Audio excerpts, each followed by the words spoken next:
जब संपूर्ण वैभव होते हुए भी प्रभु श्री राम का मन व्याकुल था, तब गुरु वशिष्ठ के ज्ञान ने उन्हें विषाद से बाहर निकाला। सुनिए बकुल जी की वाणी में। स्वागत है।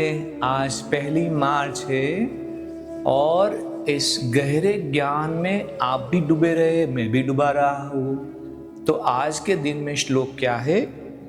सद्वसनस्य हृदयम् अतिवाहि संविति देहो विस्मृतिम् अयति गर्भ संस्थेव यौवने।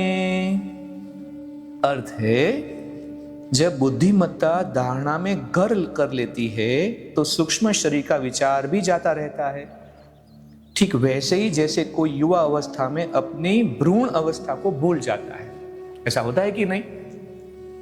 तो वशिष्ठ ने कहा, इसी बीच सरस्वती ने जीव रूपी विदुरथ को राजा पद्म की काया में प्रविष्ट होने से रोका।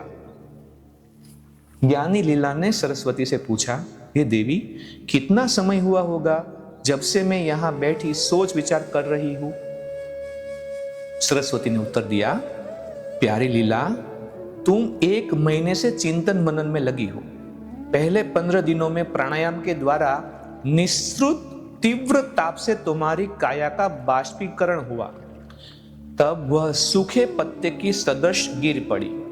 फिर वह कठोर और ठंडी हुई। मंत्रियों ने सोचा कि तुमने अपनी इच्छा से शरीर त्यागा है, पर तब शव को जला दिया गया। अब तुम अपनी इच्छा से अपने सूक्ष्म काया में यहां उपस्थित हो।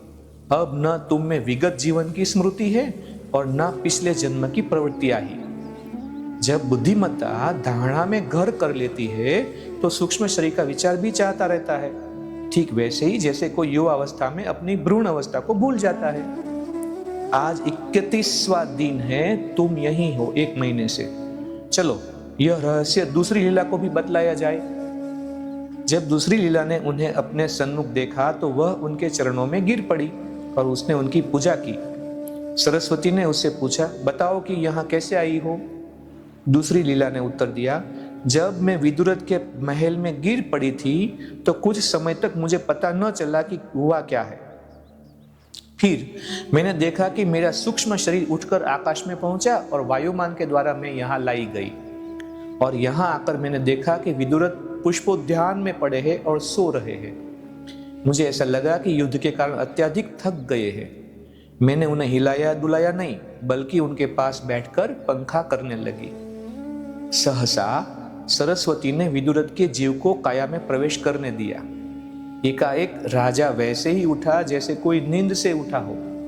दोनों लीलाओं ने उसे नमस्कार किया। राजा ने ज्ञानी लीला से पूछा, तुम कौन हो? यह कौन है और यह कहां से आई है?